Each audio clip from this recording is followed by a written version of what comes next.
Hello, and welcome to another episode of For the Love of Sports. My name is Michael Rasile, and this is the show where I get to talk about sports, I get to talk about business, and I get to talk about everything in between. Today, my incredible guest, I have Jason Bergman. He is the founder and CEO of MarketPryce. Jason's got a pretty cool story. I'm excited to ask him some questions. Jason, how you doing today, buddy? I'm pumped to talk to you, man. I've listened to your intro. I love the podcast. Thank you. I am just honored to be here. So thanks for the opportunity, and let's have some fun. You asked some awesome questions, so I'm ready, man. Hey, man, you don't need to pump me up. I'm here to pump you up. So you got nothing to worry about there, man. I'm very excited for you. You've listened to the show a few times, so you know exactly what's coming. It's the For the Love of Sports podcast. So I got to know, why do you love sports so much? Oh, man, you threw me for a loop. I had no idea this was coming. Oh, it's not like you ask it every single episode. Only 250 episodes deep. You know what the funniest part is, too? Because you asked that question to some people on the podcast, and it's like, oh, a lot of different reasons. That's why I love sports. That's why. Yeah. So, and it's funny because I knew it was coming, and I'm like, shoot, it kind of is because of a bunch of different reasons, but I can't say that because then I'll just look like unprepared. Yeah. But I think the coolest story for me with sports is, I was always a huge sports fan, and I'm a really weird sports fan. So I just grew up loving the athletes that I thought that I kind of associated myself with. So like, I'm a huge Phoenix Suns fan, just because I was the short white guy with long hair who liked to pass first. So, yep, Steve Nash fell in love with. Ended up meeting him later in life, and it didn't really go well, which we could talk about afterwards. But also in football, I'm a huge Philadelphia Eagles fan. Oh, just because, I knew that. Yeah. Well, did you tell me that before? I don't think so. Because I wouldn't have let you come on the show. I would not have let you come on the show if I knew you were an Eagles fan. Why? You're a huge Giants fan? Yeah. Well, I hate everything Philadelphia. I hate that place. Okay. Worst place on planet Earth. Anyway, just keep going. Never mind. Michael, thanks for having me. This was a lot of fun. This was fun, dude. Yeah. 2.5 minutes. It was an absolute pleasure, Jason. Yeah. So I'm a huge Eagles fan because of Brian Westbrook, huge Suns fan because Steve Nash. But for me, growing up, at least with sports, I always played soccer, and I love soccer. And I was always like the last defender, right? And I remember playing travel and playing in high school and playing in middle school. But the thing is, I was always like deathly shy. Like, I just didn't like talking to anybody, and I couldn't start conversations. And yeah, sure, I had some friends, but like I remember my friends asking me like, hey, Berg, like, why do you never talk? Why do you never open your mouth and speak when we're all hanging out? And it was just like, I remember saying, I was like, 'cause I have nothing to say, and I just would never talk. And in soccer, it allowed me to like open myself up, right? Because I was the last man. So I was yelling at people like, oh, come back, cover this guy in the middle. And I was just kind of coaching and yelling at everybody because I was the last man as the defender. And I always think that like I would talk the most on the soccer field by a mile. Like, I would talk more at soccer practice than I would all day at school. And it sort of just allowed me to, like, talking actually isn't that bad.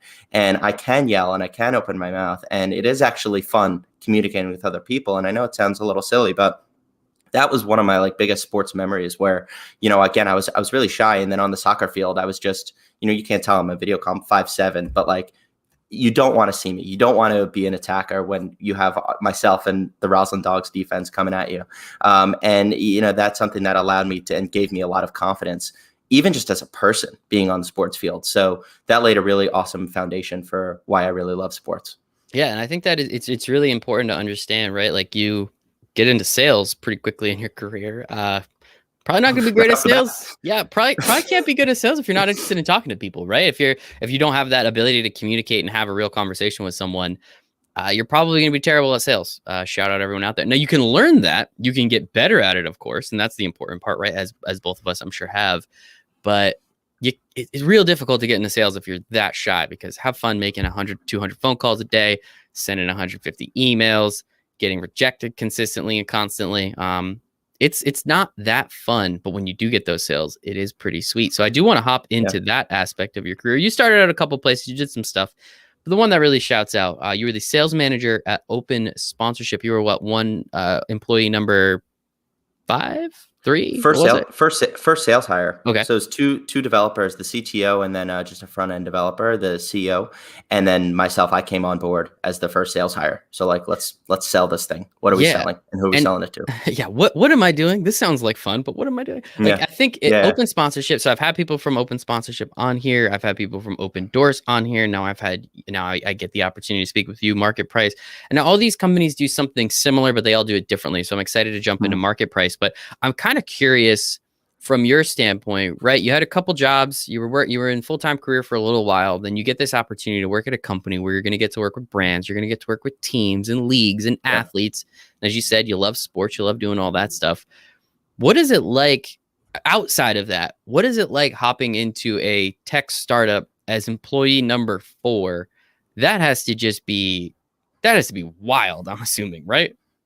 Oh man, it was ridiculous, and it was so stressful because you're in an office space where it's the size of like it's honestly smaller than this dining room table that I'm Yeah, sitting I was at gonna because say you're just my next to basement everybody. probably could fit you the 4 of you guys, but that's about it, I'm assuming. And you're all at one table, and it's the CEO who's never he wasn't on the phone, two developers who have they're always computing, they're on their computers, they're not speaking. And for me, actually, the first couple weeks I was there, we were in the okay, cool, like who are we selling this to stage of the business. So what that meant was a lot of falling flat on your face. Mm-hmm. And when you're falling flat on your face in the first couple weeks of a job in front of other people when I Yeah. was 24 years old, like it was really hard. And it's something where, one of my favorite books is it's by Jeff Shore, and it's the biggest lesson I got from it is just be comfortable in the uncomfortable, because that's when you know that you're Mm-hmm. growing. And like I would write on a post-it note and put it under my mouse pad of just like, you're going to thank yourself later for this. And I would look at it every day when I would just get declined, because what I was doing is I would go on Yelp.com, because we didn't have any companies. Like this was before I signed up Anheuser-Busch and Vitamin Shop Mm-hmm. and awesome companies. I would go on Yelp.com and I would type in car dealership, and I would put the location as New York. And I would just call down every single car dealership in New York. And then after lunch, I would do the same thing in Seattle and Los Angeles and California. Holy And shit. it was just really hard, because I'm like, hey, you know what? We have some athletes that are based in New York, would love to get you paying $10,000 a year for this open sponsorship membership. Obviously, I didn't say that right off the bat, but like that is what I'm calling them for. Mm-hmm. And I mean, I would probably call 100 people. I'd get declined 80 times. And Mm-hmm. that was just by not even talking to the direct decision maker. And maybe I'd get a couple wins. And like you said, those couple wins were awesome. And those couple wins were even just allowing me to show off the platform. So obviously I spent 3 years there, and we came a long way from cold calling down Yelp to signing up some enterprise massive companies like Anheuser-Busch and Vitamin Shop and thousands of other really cool companies. Obviously it led me to MarketPryce, which I'm excited to tell you all about. But the fact that I was the first sales hire there allowed me to really see from the ground up, learn from our users, learn from every single brand I talked to, learn from agents, learn from athletes. What was the actual problem that they were struggling with? And what was the solution that we should have been able to provide them with? Unfortunately, we weren't providing with them the exact solution that they were looking for at open sponsorship, which led me to creating MarketPryce. Like you said, similar. However, the way that we addressed the problem that they were experiencing is entirely different.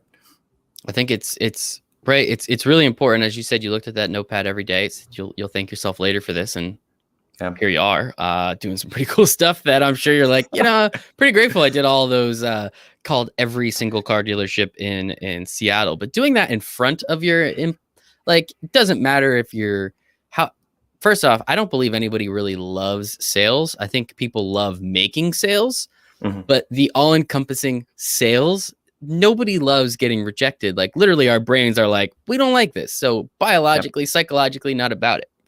But making those sales is really awesome.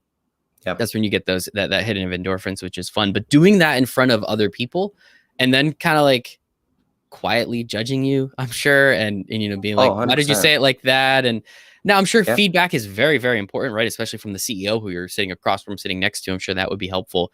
But what was that aspect of it like, and how quickly did you get over, especially those first couple of weeks of just making hundreds of phone calls, getting told no? Like, how much of that was a conversation, or how much of it was, you were sitting at a table of 4, but you were 100% just on an island by yourself, while the other 3 of them are doing what they needed to do to make sure this company stayed afloat for the next 2 weeks? Yeah. Yeah. I mean, it was really hard. The hardest part is like the stories that you tell yourself in your head that every single person Oh has yeah, of 100%. I'd get off the phone and I'd get hung up on. And I was like, oh shoot, like, did I just sound horrible? Like, Yep. did I say too many times? Did I say something wrong? Did I mispronounce something where it's like any little mistake is magnified times four because everyone is listening and you're Hmm. so close, and it's really stressful. But then again, it kind of helped me grow a lot faster because it's like, all right, I can't just make any calls. Like, I need to be ready for this. So I would go home and I would just pitch to myself in the mirror, like, as corny as it sounds, and I would just try to memorize what I was saying so I wouldn't mess up and I wouldn't fall flat on my face. And I think the thing that made it a little bit, and again, it's like, you've said this on previous episodes, right? Like, you learn different things from different people and you Hmm. kind of add them to yourself. And I like to call it like a I content said diet. that. Yeah, you guys, I That's think pretty you talked about smart. it on a Wow. podcast. Yeah. And Shout out the me. funny That thing sounds is, pretty good. shout out Michael Rasile one, find him on Twitter, social media, everywhere. Sorry, I know you don't like Twitter, You're but perfect. Worst place on planet Earth. Anyway. anyways, not to spend too much time on Twitter, the thing that I learned there is we didn't have the best team mentality. And that was one thing that didn't allow us to take the next step as a company where we're all in it together. And like you said, like, why'd you say this and why'd you say that? That was kind of commonplace, unfortunately, where that's not how a leader should kind of Hmm. act and as a team should act, where it's like, we're in this together. All right, like, where did we mess up and where can we actually step up and go to the plate? And that's one thing at MarketPryce. And again, we'll get into it. The team that we've built, we have 4 full-time people. Like, they're unbelievable. And it's a full team mentality. It's like, if marketing slips up or sales slips up or developers slip up, it's all of us in it together and we're all in it together to solve it. And that's one thing, like, day one, they come onto MarketPryce, they know how important team is and the team mentality is. And, we actually had a quarterly, like, we just finished our first quarter as a business, or in 2 days we will. So yeah, very excited. Thank you for the snaps. And, I asked everybody to come to that quarterly meeting with the 3 biggest wins that they had from the quarter. Could have been anything. Could have been Hmm. personal, could have been as a business, could have been as little as, like, I did this thing and this worked specifically, or super broad. And literally all 4 of us said the team that we've built is one of the biggest wins that we Hmm. have from the quarter, because that's the foundation, that's the rock that we kind of go off of. And I mean, that gives me these superpowers of, like, great, we could conquer anything that we want in the sports world. And, we have some pretty big visions. I try to stay in the weeds as much as possible and how to really grow and make sure we get to where we want to go. But I mean, that's the biggest thing for me. I learned, like, how important team is in lack of a team, as well as, like, with a good team, how much you could do and how big of a Hmm. difference that makes. 100%. I'm seeing a lot of parallels, obviously, to what you've built for people, athlete platform. There's a lot of positives that come from it. And you were at Open Sponsorship 3 years, correct? Yeah. 3 years. So what Just over about. those, Yeah. give or take, I'm not here to split hairs. What were some of the lessons that you learned along the way that, like, no, let's start with this. When did you know you wanted to create your own version of this? Yeah, it's a really good question. Thank So you. I don't think it was oh, that day, that time, that thing happened.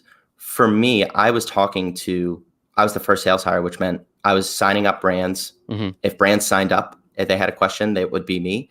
I was signing up agents, I was signing up athletes. If any of them were combining for a deal, that was me managing it Hmm. entirely by myself with zero sports marketing industry experience. You look me up on LinkedIn. I worked at Yelp and Robly, an email marketing startup where I met my co-founder now.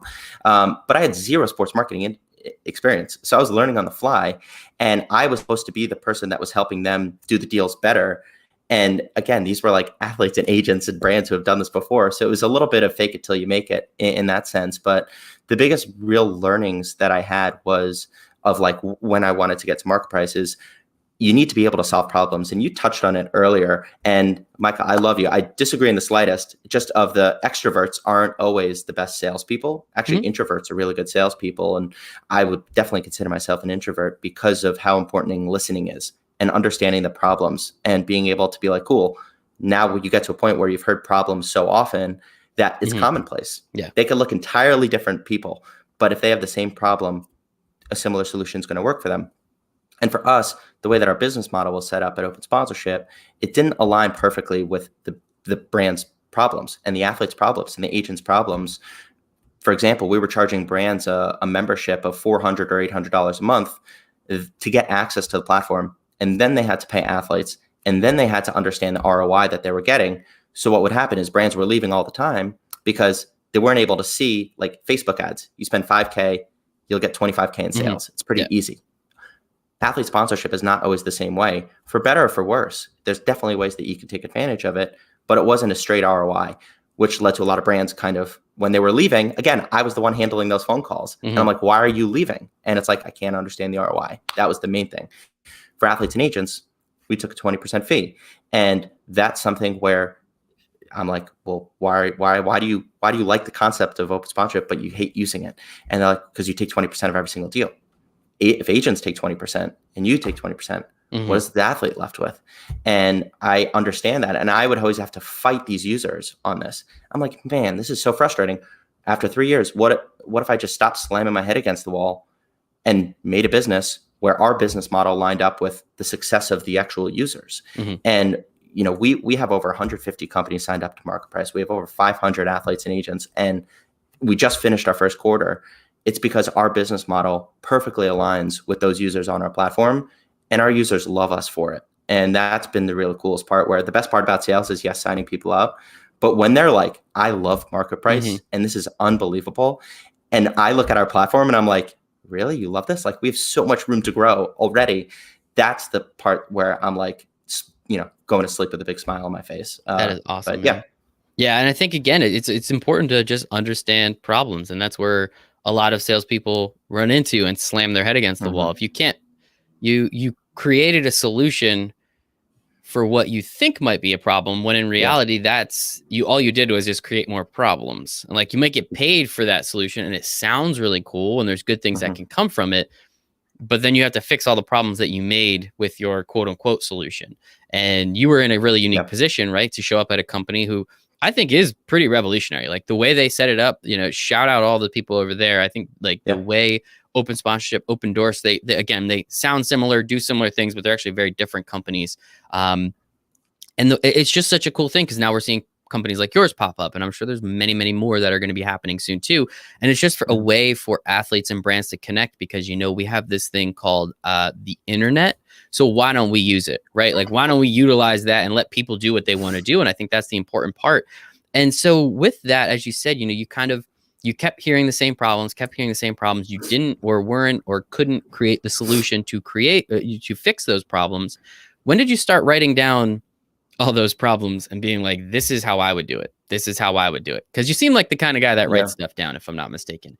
Like, when did you start kind of creating? Yeah, please show me your notebook. When did you start? How the hell did you know that I have man? Wow. It's I used to be a Post-it guy, man. It's like, I read this tweet the other day, and it's like, yeah, sure, sex is great, but have you ever crossed something off your to-do list? Oh yeah, and every morning.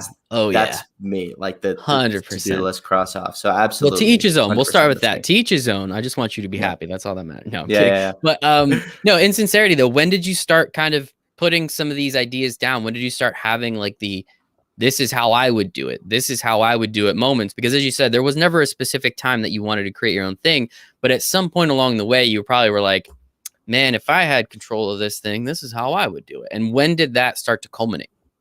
Yeah, absolutely. I mean, I tried to do it open sponsorship, actually, because I was like, great, this is revolutionary. Absolutely. I love what we're doing here. I was the first sales hire. So like, I could kind of do almost everything I wanted, other than change the actual like pricing. But the thing is with startups is like, you need to test something before you scale something out. Absolutely. And I tried to say like, hey, like, let's give brands a free trial. Let's have them try and sign up, put a credit card down for 2 weeks. And then when athletes apply, be able to just send out. We tried it. And again, it worked a little bit. But the thing is, we wouldn't be able to roll anything out because I could only do so much. And I couldn't approve of like a full business model switch because we were kind of in too deep. Yeah. So I tried to do the free trial. Brands love signing up for free trial. A lot of them did it. But then maybe they would sign up and they would not use it, or they would sign up and then they would, you know, I tried it there for the free trial.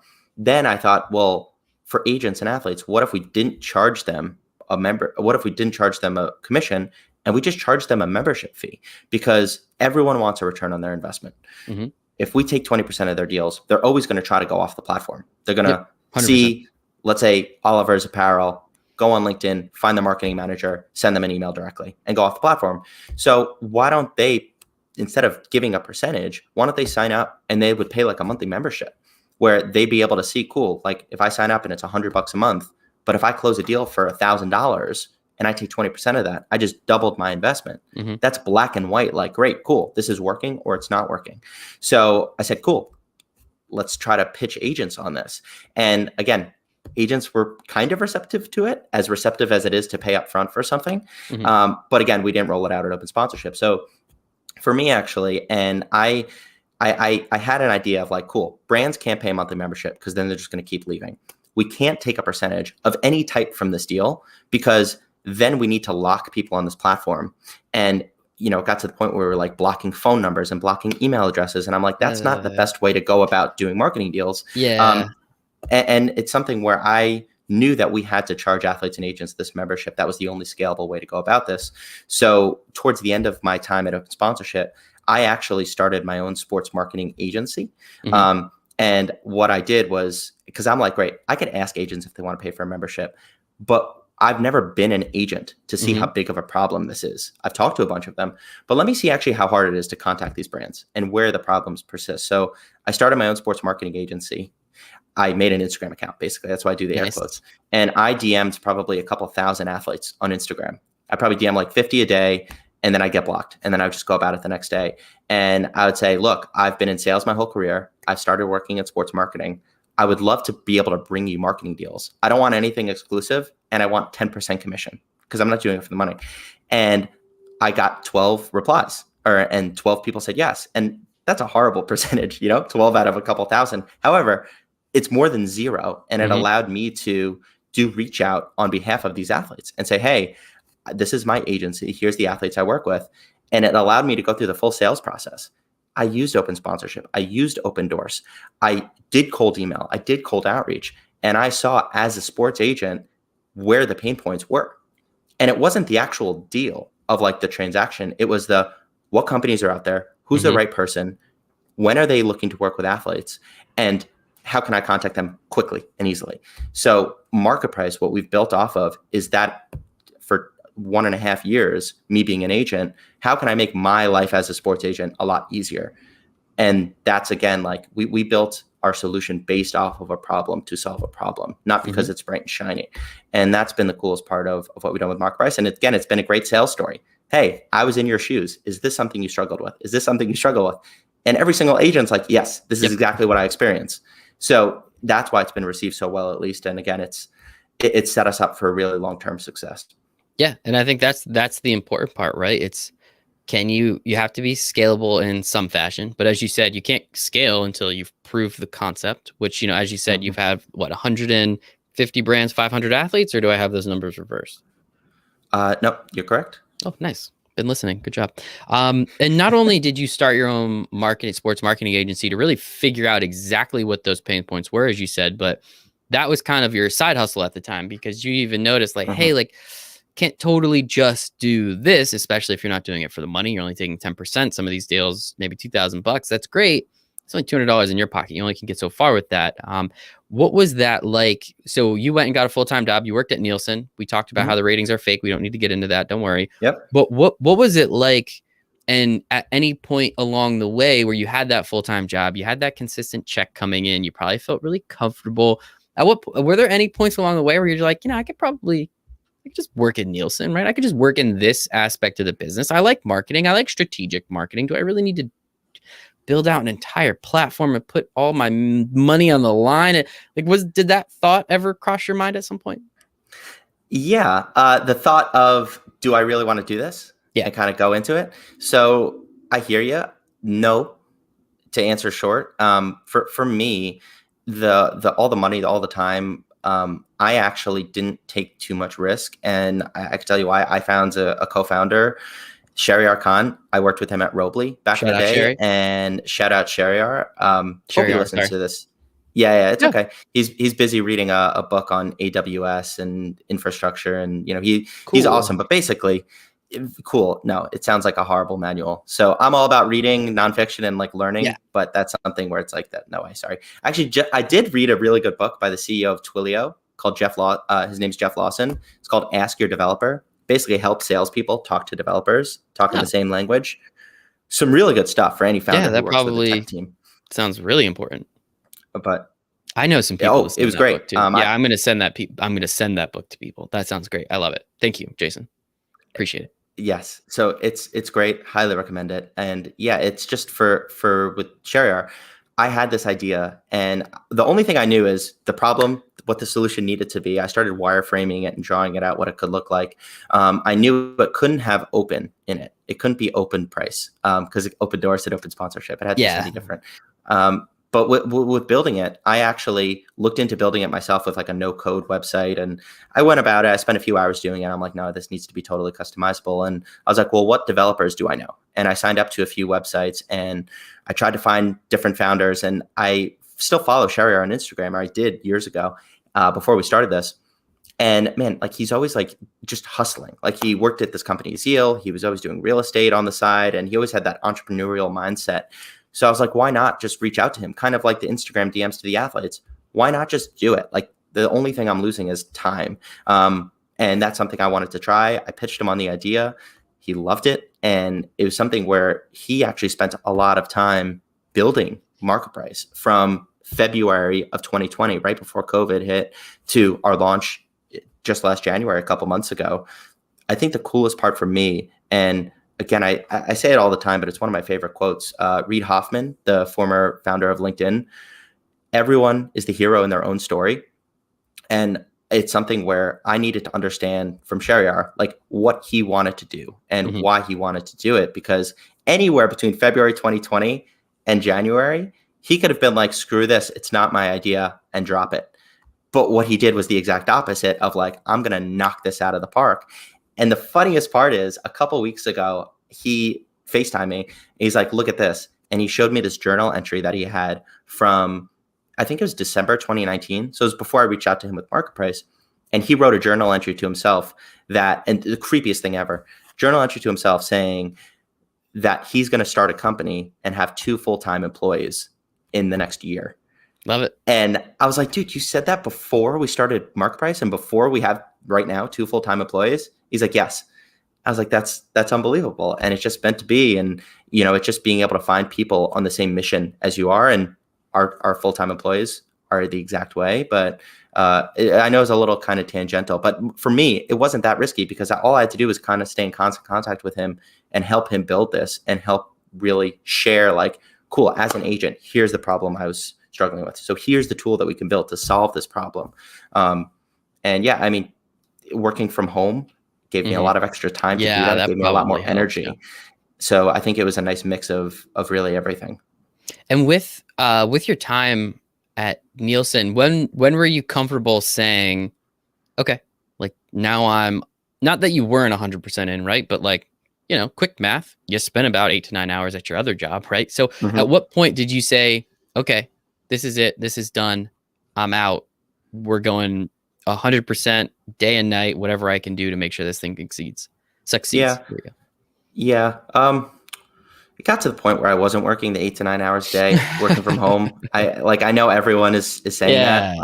And it's like, oh yeah, I'm working 8 hours. And then it's like, you're in your slippers on the couch at 11 a.m. And it's like, come on, like, are we really working like you would in an office? And for MarketPryce, it's different. Hey, there's a lot of people working from home that want to stay working from home, man. Let's let everyone believe that they're exists. their own salespeople. So yeah, pitch it to your story. But no, I was not working close to that. It got to the point where I actually quit I held on for as long as I could because I knew like, hey, when I quit, I'm quitting and I'm not getting another salary for the foreseeable future. So I actually quit last November. So about a month and a half before our launch, November 12th. Damn, my birthday's the 5th. Oh, I was like, why the hell are you asking? Just curious. Yeah, no. Important date for both of us, maybe. Yeah, exactly. November 30th is the wedding anniversary. I actually put it on the inside. Thank you. And we actually got married in 2019. So before the world started burning down, which is good. Cool. I know you can't see it. It's on the inside of my ring, just to make sure I don't forget it. Could not recommend it more. You know, if you get married, get the. I got married. I just don't wear my ring. I'm not about it. Yeah, no. That doesn't work. No, it's cool. Really? Yeah, I don't like things on my fingers. Oh my God. All right. I just was like, I just leave it. I So have a deal with my wife. I have a deal with my wife. The only time I don't even know how I got this. The only time I have to wear it is at other people's weddings. So that's like what? yeah, she's incredible, dude. I'm so lucky. Yeah, that was Yeah, it. that's I awesome. was like, I don't want to wear this. She's like, just at other people's weddings, and I was like, okay, deal. Like 2 times a year. Okay, I agree to that. We're good. I'm happy. We're fine. Everyone's good here. So yeah. What happens if you go on a long road trip and it's just you? Let's say on a podcast trip and you're going cross country. You have to bring the ring, right? You may not have to wear it. Let's say you guys aren't going to be No, together. No, no, still no ring. no. Man, that's a Why? great. Yeah, Yeah, that's no. awesome. Deal is only at other people's weddings, and that's cut and dry. I love it. Nice and easy. That's amazing. Hey, Nice and easy. I'm happy to have for the love of our wives instead of for the love of sports Love podcast. it. I'm more than happy to. It sounds like you're super happy about it. I am as well. Absolutely fantastic. And that's, I mean, she's been the biggest part of the MarketPryce's success. You know, it's like I'm working on this at all hours of the day, 7 days a week, and I still am 3 months later, and I still plan to be for the foreseeable future again. And it's just been like an absolute rock to bounce ideas off of. And I have a lot of good ideas. I have a lot of and more crappy ideas on things that shouldn't happen, and that part's been a lot of fun. But I don't even know how we got here. So Yeah, I forgot don't the question remember you either. asked. Quitting Nielsen, going 100% in. I think that's where we were a couple minutes ago. Throwing people under the bus, working from home, Yep. not working too many hours. Please don't do that. Please don't. But yeah, I tried to make sure that I had a full-time job and still tried to do this. And it wasn't I'm going to have cup noodles and make $0 for 3 years before doing this. I tried to have as many ducks in a row as I could. So set up a full-time job, be able to have my wife working, be able to find, cheap real estate. We got rid of our city apartment back in May of 2020. So we haven't been paying rent since then. And it's just been able to, again, a lot of things fell into place to make this happen, which has been unbelievable. So that's awesome. And going back to your wife and like your personal life, like what is that aspect of it? Sure. Before we really dive into the rest of MarketPryce, what's that aspect of it? Like, as you said, like working all the time, always on. Like one thing I struggle with is if I'm not doing something, I have like a huge amount of guilt because I can be doing something and there's always something to be done, right? There's never, as you said, crossing stuff off the list is awesome, but that list is essentially never ending because you're the CEO, you're the founder of a company. Always, you're either evolving or you're dying. So how do you deal with that aspect of being an entrepreneur? Because I think that's something that, people realize it, but it's more the always working part and not the, well, if I'm not working, it means I'm not working, which means I feel crazy guilty. Yeah, absolutely. Amazing question. So, and entrepreneur or not, the communication between a couple is just everything. And that's something where you can never just communicate enough on where you guys are at. And I'm lucky enough to be married to not a workaholic, but she's like the youngest buyer in Ross Stores history. And she's been absolutely killing it at her job. And she's been super successful because of that work ethic. And she knows how important working is. And not like, crazy just work hours. And I'm a big fan of like what you put in is more than how long you put in.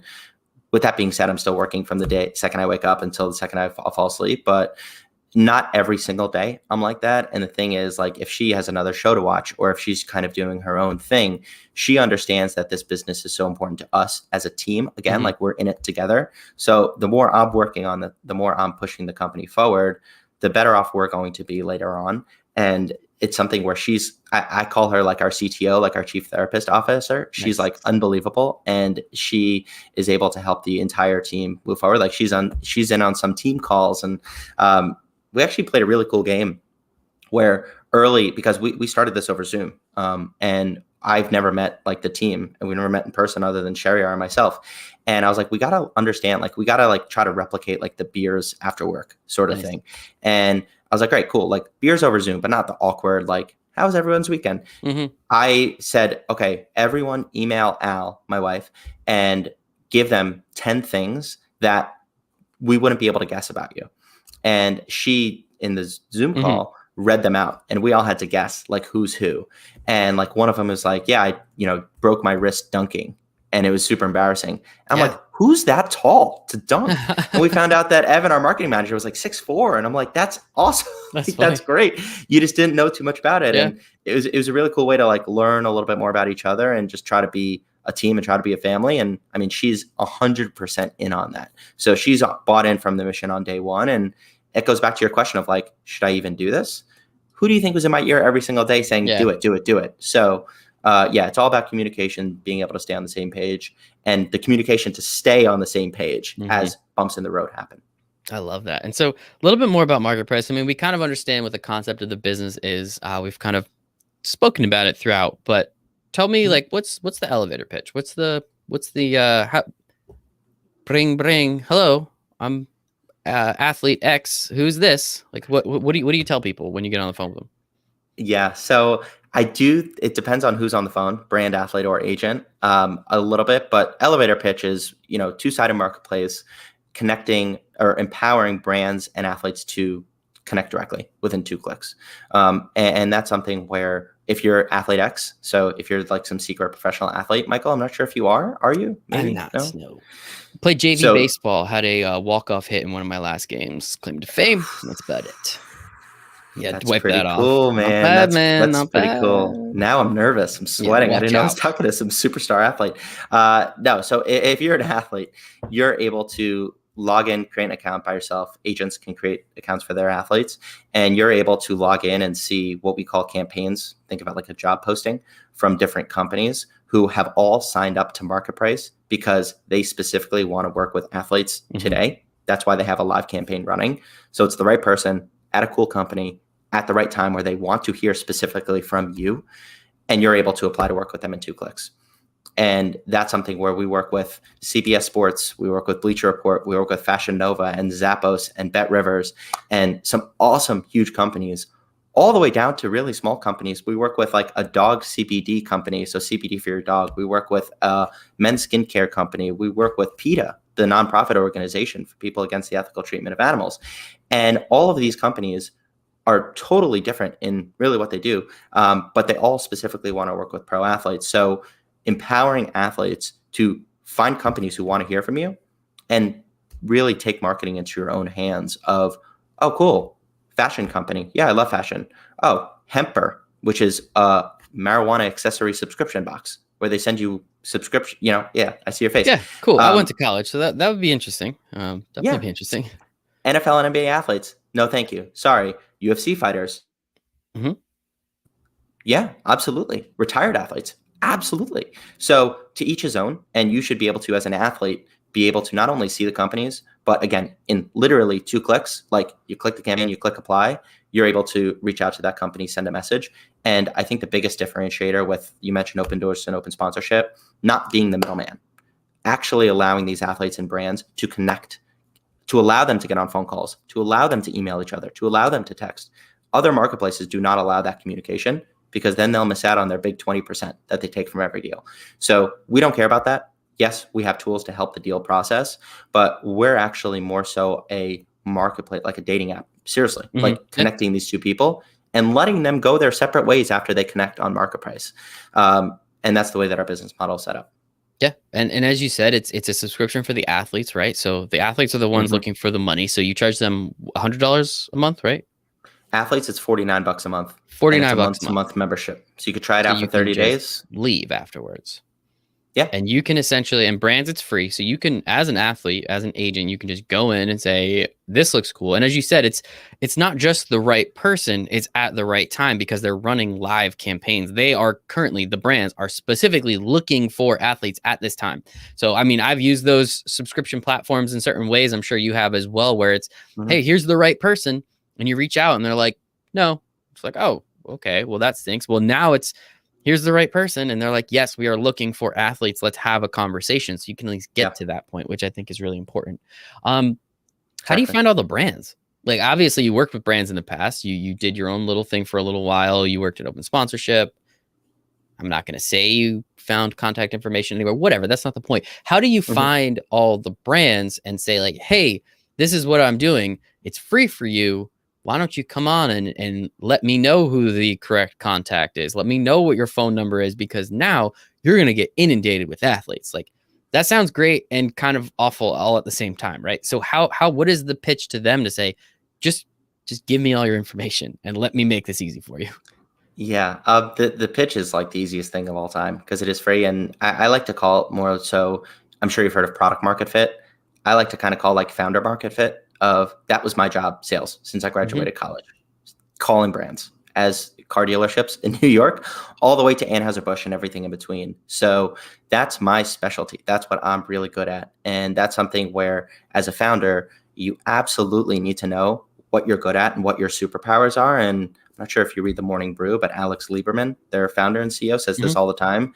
Know what your superpowers are, but it's more important to know what your superpowers are not. So the development side and tech side, sure, I can learn how to speak to these engineers and developers, but I need to give it to them and let them handle it, where I'm focusing on what I'm really good at. Like our first hire was a marketing manager, where there's no ROI tied to it, right? He's not bringing in sales. At Open Sponsorship, over the course of 3 years, we never hired a marketing person. And I knew for a fact, I love marketing. Marketing is important. We're selling marketing. But actually hiring a marketing manager and spending money on it, that's kind of crazy, especially as a young company, pre-revenue. We hired Evan, who's unbelievable, before we even launched. And it's all about like adding talent to the team in your weak spots as a founder and being able to then, for me at least, cool, I'm going to do the sales with everybody. I'm going to understand the pain points of everyone, what our pitch is, where it lines up the best, and then eventually bring on someone to scale that. And like, cool, here's what you can do. Because then if I bring someone on, I know if they're doing well, I know if they're doing okay, and I know if they're doing poor because I've done it before. They can't say, hey, well, I've tried this and it didn't totally work, So that is my specialty on the sales side. I have some tips and tricks on how to find new companies and reach out to them that I think gives me a leg up. So I'm not going to share it, Michael. Don't do that with your eyebrows. So I maybe I could give a couple of tricks, but no, it's something where I've been reaching out, and we're adding 5 to 10 new companies every single week, and every single athlete and agent I speak to, their number one thing, other than closing deals and making money, has been, cool, you add so many cool companies, because for them, they get to go on the campaign screen. And again, something you can't do at Open Sponsorship and Open Doors. See these different companies, these new companies, whether it's like a punching bag company or a green juice company or just a company you may not have heard of. And as an athlete, it's like, oh, yeah, they're cool. I've never heard of you before, but I'll apply to you in 2 clicks. Or, you know what, not interested, and then go to the next one. But we're adding so many that it's actually fun because they've never been able to do that before, which has been really cool. And so the brand side, as you said, it sounds pretty easy. It's free, and they get now opportunity to work with all these athletes when they need an athlete, when they want an athlete. But there you get real revenue from the brands. You have to bring on athletes and agents because they're the ones that actually will end up paying your bills. Again, knowing the pain points, knowing everything that how do you reach out to athletes like Quan Alexander? How do you reach out to some of these like incredible NFL, NBA athletes, retired athletes, UFC athletes, and pitch them on, dude, it's $49 a month. Like, you just have to find one deal and it covers it like 8 times over, 100 times over. Like, how was it difficult in the beginning? Because you said you have 150 athletes now. Did I mess my numbers up again? You got it right. 500 athletes. 500 athletes. Yeah. So you have 500 athletes on the platform. That means you did an insane amount of outreach and then did good work, which hopefully then led to athletes finding out about it and signing up on their own. But especially in the beginning, like the concept of it, before having all the brands, before adding 5 to 10 brands a week, how hard was it to go to athletes, be like, just pay me? And you said you worked in this spot. So what was it like going to athletes and agents and saying, give me money and I promise you'll make more? Like, what's that like? Yeah. So again, I think it goes to the founder market fit, right? Like, I've worked with a lot of athletes and agents. I've been in their shoes. So I'm like, look, I understand that what you're struggling with. I assume it's hard to continually find companies to reach out to. Yes. When you find a cool company, how do you reach out to them? Sales Navigator costs almost $100 a month. Yes, you are correct. Keep going. Yeah. And then it's like, who's the right person? How do I actually get in contact with them? If I reach out to 100 people, you'll probably hear back from 5 of them, and then 4 of them are no's. And the other one is like, contact me in 3 months. Yeah. So it's like, I've been part of that problem. So I can just level with them of like, guys, look, I understand that this is a problem. Is this correct? And the part of me being that agent for a couple of years, it's like, great. Now I know that it's a problem, a pressing problem for a lot of these agents, as well as athletes, like, and even athletes working with agents of like, oh yeah, they didn't tell me the companies I'm reaching out to. They don't get me enough deals. I wanted to work with this company, but I never heard back, and blah, blah, blah. Whatever it is, I've been a part of it, which is really helpful. That it's also something of just like, you got to reach out and you got to hustle and you got to find these different different athletes and agents to find. So Instagram has been huge for us. Always working and always reaching out, at least for me, being able to have as many conversations as possible. I mean, if you look at my calendar, obviously, Michael, going to take time for you, but I mean, last week I probably averaged 10 to 12 calls a day of just pitching everybody. So a lot of coffee.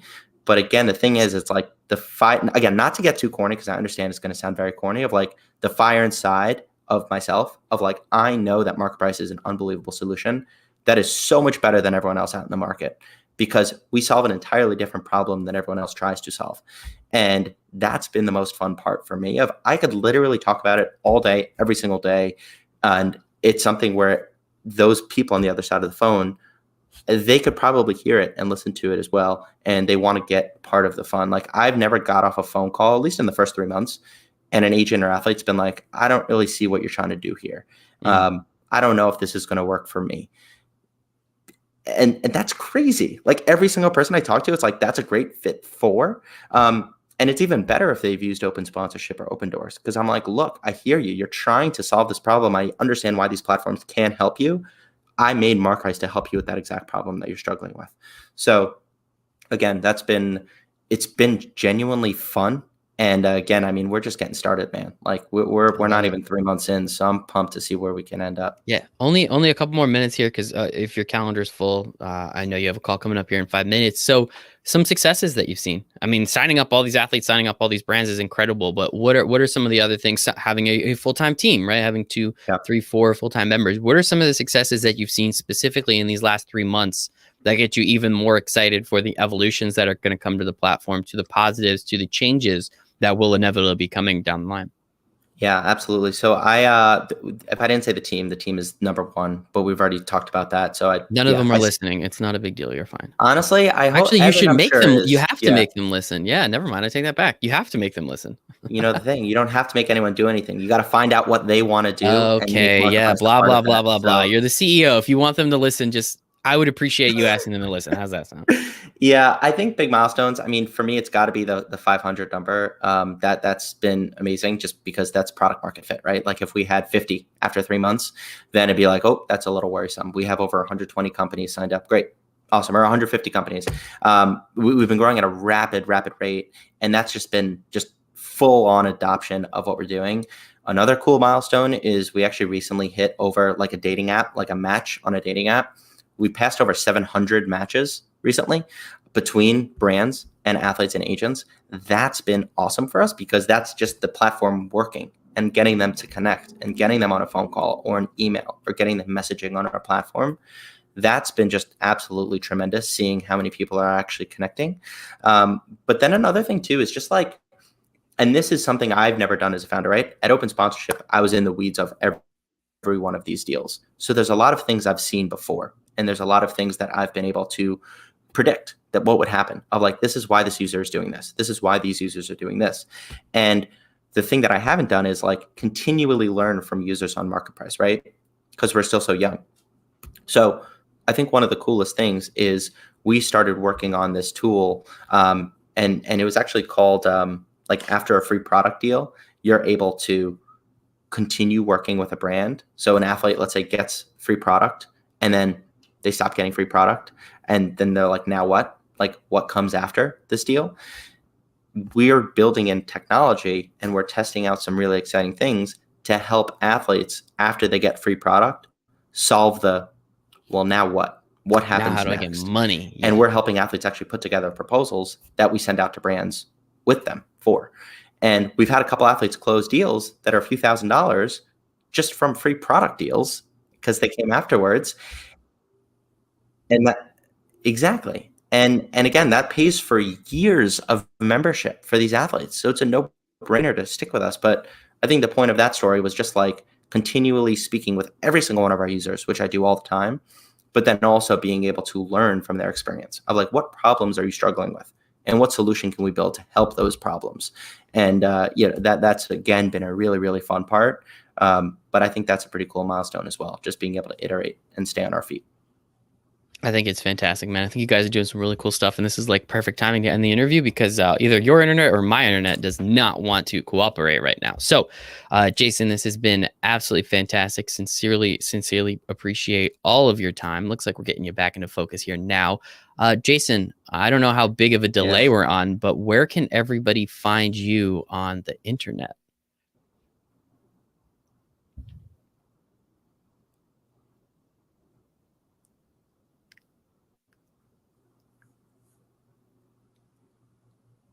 Yeah, I hope you can hear me, Michael. It's going in and out a little bit, but yeah, I got the thumbs up. Great. I missed your face. You were frozen for a little bit, so I hope you heard me. But basically, find me.